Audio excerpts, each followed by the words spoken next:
when you talk religion or politics or any of that shit, you know, religion, politics are all controversial issues, and you have to be willing to dive into it, you know, and willing to take the backlash because you're going to offend a lot of people. Anytime you talk about religion, politics, and now sexuality. Yeah. Used to be that way. Sexuality? Yeah. Sounds And the kinda LGBT. You're not allowed to say that. No, I'm gonna get not us in Florida, canceled. bro. You're not allowed to say that in Florida, So- bro. I'm gonna get us canceled as You already have a did. podcast. You already did. We're not even out here. You already did, man. Like I welcome the conversation. The thing is, you can't force your beliefs on me Right. without me welcoming my challenge of your beliefs.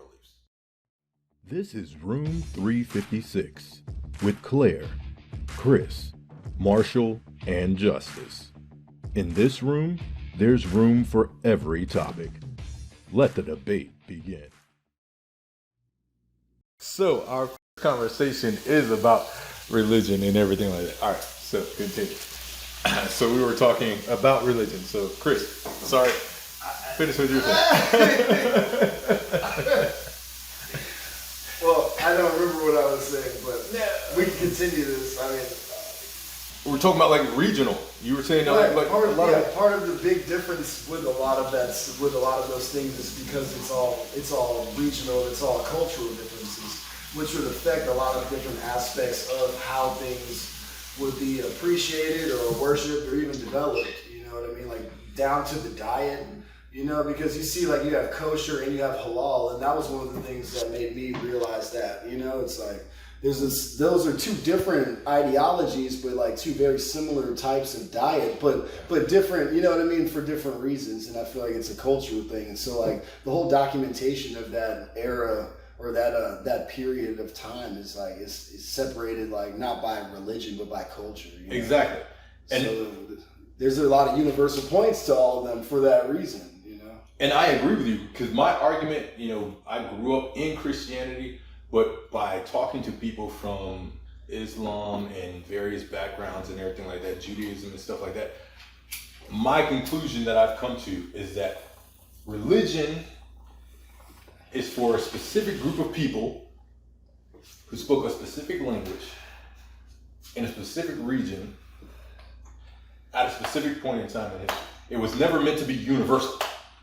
You know, because the things that you have, the kinds of food that you have in like the desert aren't going to be the kinds of food that you have in tropical countries or tropics and everything like that. So the things that you might think are, okay, this is good for you, this is bad for you, I may have never been exposed to that. What is a camel? They don't have camels in the tropics in freaking Brazil. So why would I, you know, if you say, okay, camel meat, bad to eat because we need them for transport, in freaking, you know, the desert, but in freaking Brazil, somewhere in the tropics or whatever, they're not going to understand, okay, I'm riding this animal. No, if I get this meat, I can eat it, So when I'm looking at each religion, they're all written in a certain language. Right. Hebrew, Arabic, freaking Latin, whatever it is. Greek for the Christian and everything stuff, like that. Sanskrit. And so it's like, okay, how is this universal when everyone doesn't speak this particular language? And when we think about colloquialisms, exactly, you know, slang, idioms. Exactly, it's the same thing, and that goes to like a really deep level of how you do things, deeper than is usually like understood on the surface level of it. You know, we're not just different like in the food that we eat makes us different. The food that we eat and the way it's procured creates a whole different type of society. You know what I'm saying? Like, and it's those little differences like that. Like, for instance, like the Europe and Africa example where there's soft earth that's malleable, easy to work, whereas in Europe there's a lot of rock bed and there's a lot of cold dirt and there's a lot of there's a necessity for tools. And there's a whole different aspect to like your whole life when it's geared around creating a tool for an advantage for survival, as opposed to certain things where you just have to dig it up or climb a tree. Yeah. You know what I mean? And that aspect alone goes into a whole bunch of different things in your culture. Like, You know what I'm saying? Like more sharing involved, where things are more fruitful in those cultures. Whereas when you have to create the tools and you have to work harder, not everyone has the resources to do so, and so not everyone is so inclined to be so communal with everything.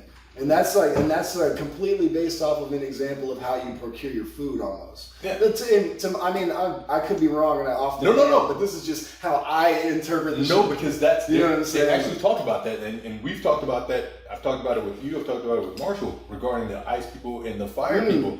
When you're talking about, you know, when I have an abundance, Right.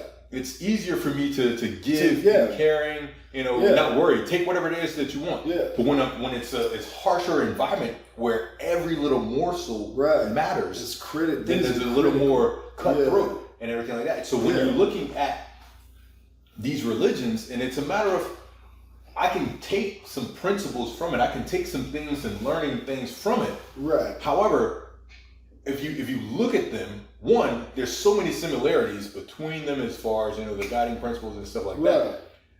And then two, if I cut down to the fine details, I see, okay, this doesn't make sense if I take this religion and put it in a country that's, you know, 1,000, 2,000 miles away. It doesn't make any sense, you know, if I read the whole text.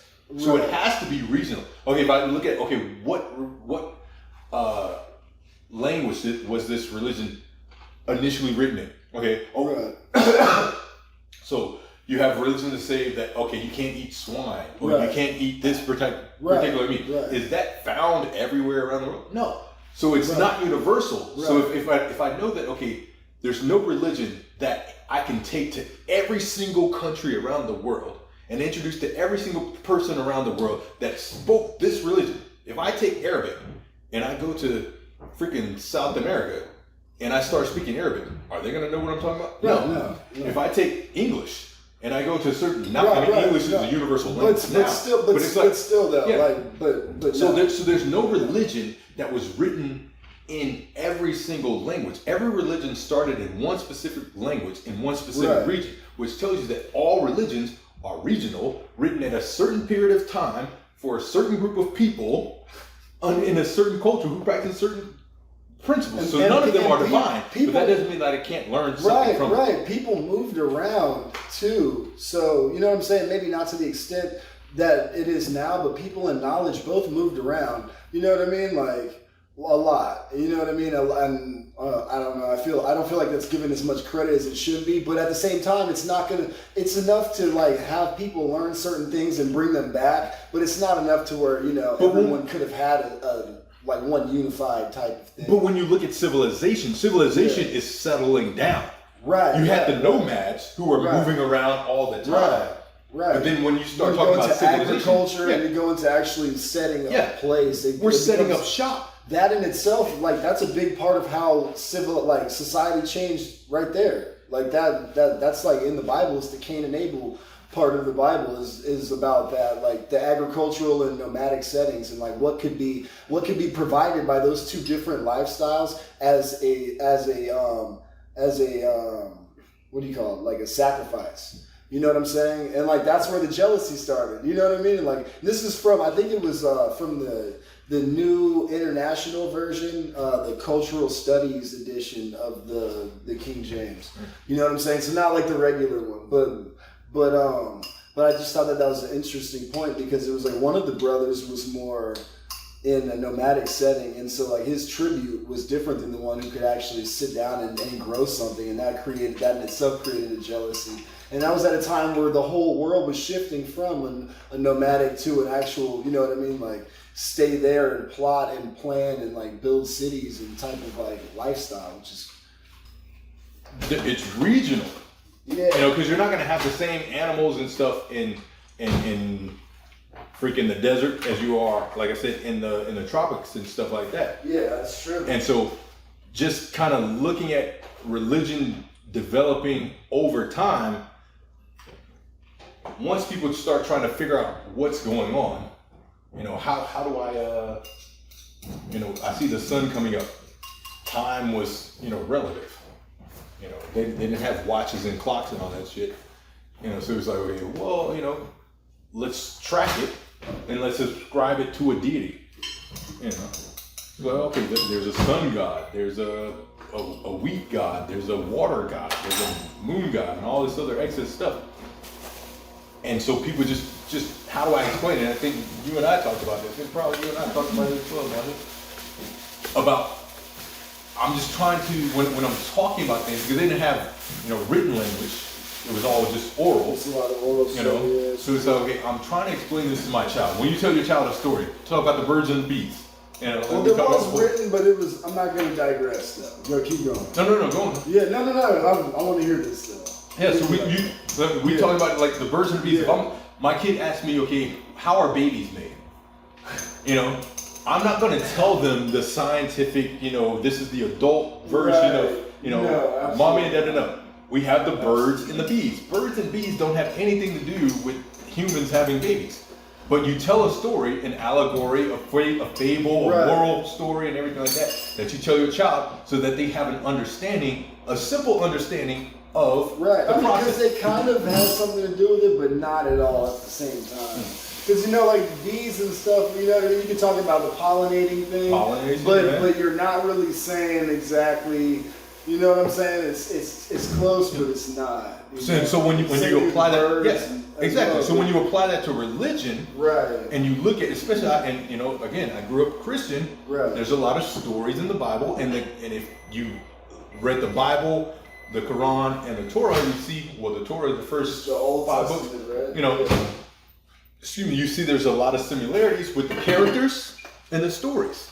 Now the importance of each character differs, regarding which religion you're a part of.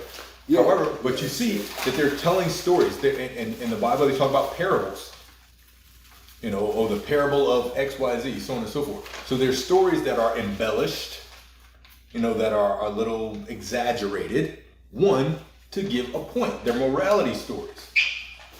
And even you look at Aesop's fable. I'm sure all of us going through school here in America have read some Aesop's fables and everything like that. Seen the version of Rocky and Bullwinkle. Yeah. It's tight, dude. and so understanding, okay, so I can get a moral from the story, but still understand that the story is not factual. Right. I can learn something from it, but still be wise enough. You learn something real from it, but it's not necessarily a real story. Yeah, I can learn, respect. I can learn forgiveness. I can whatever it is from this story, but still understand that this story is not 100% fact. And that's the difference between someone that says, okay, I'm looking for the truth, or I'm someone that's just trying to be a good person. That you were talking about, or? Yeah, by someone that says, okay, I have to subscribe to this religion because I feel comfortable in this. It's like, I can respect your religion without having to say that your religion is truth. It's not truth. It doesn't have to be. There is some truth in it. Right. It doesn't have to necessarily be the truth. That's not a knock on it. I mean, and that's the thing. A lot of stuff that's good isn't necessarily true. It's still good though. I mean, you can watch a TV show. You can watch a TV show that has a good story. Like Hallmark. I don't know if any my mom. I watch those occasionally during the holidays. Yeah, they come up. Yeah, and you see a Christmas movie, or you see a movie that has a good moral. The moral of the story is, love thy neighbor. The moral, Usually Christmas ones. Yeah. This is a good movie. It has a good message, but it's not real. The Bible has multiple stories in it that are beautiful, wonderful, but that doesn't mean that the characters were all real. Yeah. So there's a channel on YouTube that I've watched. I can't remember off the top of my head, but they broke it down into 3 categories. You have historical, so these are things that are documented in history, more sources than one. So you can't use the Bible to reference itself, just like a definition. So if I want to define excitement, I can't use excitement to define excitement. Right. Okay. Yeah. I need to define it by something else. So you can't use the Bible to justify the Bible. To fact check. Okay. So there's historical. So it's supported by science. It's supported by geography, anthropology. Anthropology. All these are multiple sources. Yeah. These are things that are verifiable. So this character was real. This location was real because it's verified by multiple sources. That's historical. You have mythical, which is things that the character may be real, however, there were some embellishments. Okay. You know, Right. so this person, Hercules. Hercules may have been a real person, me. but was he the strongest? Could he lift 10 cars and all that? Yeah. Like, you know, that's myth. And then you had legendary. You know, it's like this person, or legend. I don't know. So legendary and myth. I don't know which one is which, but either way, you know. Are you telling me my man? His legend would be what is it? Sir Gawain, like in the Green Knight, like that old like epic stuff. Completely Gilgamesh, made up. like Yeah, completely made up stuff that just like it sounds good, but there's nothing to support it. The character isn't real. The person isn't real. The events are completely unexplainable. It's bullshit. got you. You know. So there's this is factual. This is a person in history. This is something that the person may be real, the location may be real, but it's like reality, based on a true story, kind of one of those things. Yeah. And then absolute fiction. Okay. You know, and those are the categories. So when you're looking at all these religious texts, all of them, or you know, most of them have those three elements. And if you're able to accept that, I can accept that. Okay, this book this religion that I subscribe to, may not be 100% factual, That's but fine. I can still learn from Yeah, it. that's fine. Yeah. Then you're able to have dialogue. So that's what we have right now. It's so divisive. Like, okay, I'm a Muslim, I'm a Christian, I'm a Jew. I have to believe everything in this book that my religion subscribes to. It's like I can't have a dialogue with you. Instead of saying, okay, let me look at the similarities between them. Let me understand. Let me accept you as a skeptic. Because if I'm trying to convince you, when you think about the scientific method, if I write a paper, it has to go under peer review. Okay? So I have this hypothesis, I have this idea, I do my research and everything, and I present my argument to my peers. Okay, and you have to study it, and whatever questions you have, I have to be able to answer them in order for it to go through the process. Right. And then once it goes through the process, then it's accepted, okay? Because it's been verified. It's been challenged. Yeah. So the truth That's the only way you can challenge. prove it. Yeah. If you can't question it, then you can't really know exactly how sturdy it is. And that's the thing. If I have a religion that I'm subscribing to, that I'm saying is the truth welcomes challenge. If I say the sun is out right now, and you say, oh, no, it's not. No, don't question it. But if I say, no, the sun is out. You can look outside. Anyone, look outside. Is the sun not out? Yes, it is. Yes, it is. It's been challenged. I welcome it. Bring it on. Right. But if I can't welcome the challenge, that means you can only believe it as much as your ability to question it, basically. Right. And that's what we have right now. Yeah. It's a pendulum. It swings both ways. So like you can only really have as much faith in something as you're able to question it to know that you can believe it that much. You know what I mean? That's kind of different. Yeah. You know what I mean? It's a little bit. It depends on the person and like their personal experiences. But at the end of the day, there is, you know. But that's the thing. There is a left and right side at the end of the day. Your personal experience does not. That's a biased opinion. It doesn't make it factual. It makes it work for you. You know. Yeah, because I've had this argument before where someone's like, it's not fact. I've experienced miracles. It's real for you, but you know it's not. And we've had that conversation where I've experienced miracles. You know, so I know that I know Christianity is the right religion. Okay, what happened? Well, I was driving down the street. I got into a car crash, and I survived. Thank Jesus. All right. So, do you think only Christians have gotten into crashes and have survived?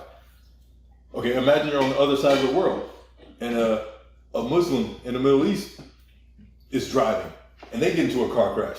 Are they going to thank Jesus? No, they're going to thank Allah. Why? Because that's the God that they subscribe to. And they still, same outcome. But it's the same outcome, but it's a different exposure to a different religion. That's why it has to be respected, in my opinion. So it's not a matter of respect. Yeah. It doesn't have to be my reality for it to be something for me to respect. If it's your reality, it makes it real for me because you're a real person. You know what I mean? And this can manifest into reality very quickly. You know. Yeah, but that's the thing. It doesn't make your religion the religion simply because No, you had a It's personal the one for experience. you. Yeah. And that's totally fine. You know? Yeah. It doesn't mean that that's the only one that works for everyone. That's ludicrous. And that's why when people are saying, okay, well, I know it's the truth because I've had my experience. Like, And you're that's right. That's you're an right outlier. for you. Yeah. And so I respect you and your experience, and that makes it you convicted by it. Mm-hmm. But you still have to understand the challenges towards. I take your book, I take your doctrine that you say you live by. This is the truth. Yeah. God wrote this book, or God inspired this. Da, da, da, da. When you get to that point, then we have to go through it and we have to dissect it. Okay, are there contradictions in your doctrine? Are there ambiguities in your doctrine? Are there things that don't make sense that you say don't subscribe to your God? So you say your God is all powerful, all loving, all knowing, da da da da, all these different things. All right, are there things in this book that is a representation of your religion? Are there things in there that contradict what you're talking about? And if there are, you need to be able to answer those contradictions if you're expecting other people who didn't grow up. Because basically, religion is an indoctrination. Right. People outside of yours are going to be hypercritical. Yeah. A person in India is going to grow up, and they're not going to be born into Christianity or Islam. They're going to be probably born into, Buddhism, Hinduism. Right. Is a Muslim out there? I mean, they have Muslims in India and everything like that. Yeah. But they're not going to be initially born into those things. Right. So your religion is basically what you're exposed to based on what region you're in. Mm-hmm. So in order to win other people over, you have to be able to have that argument.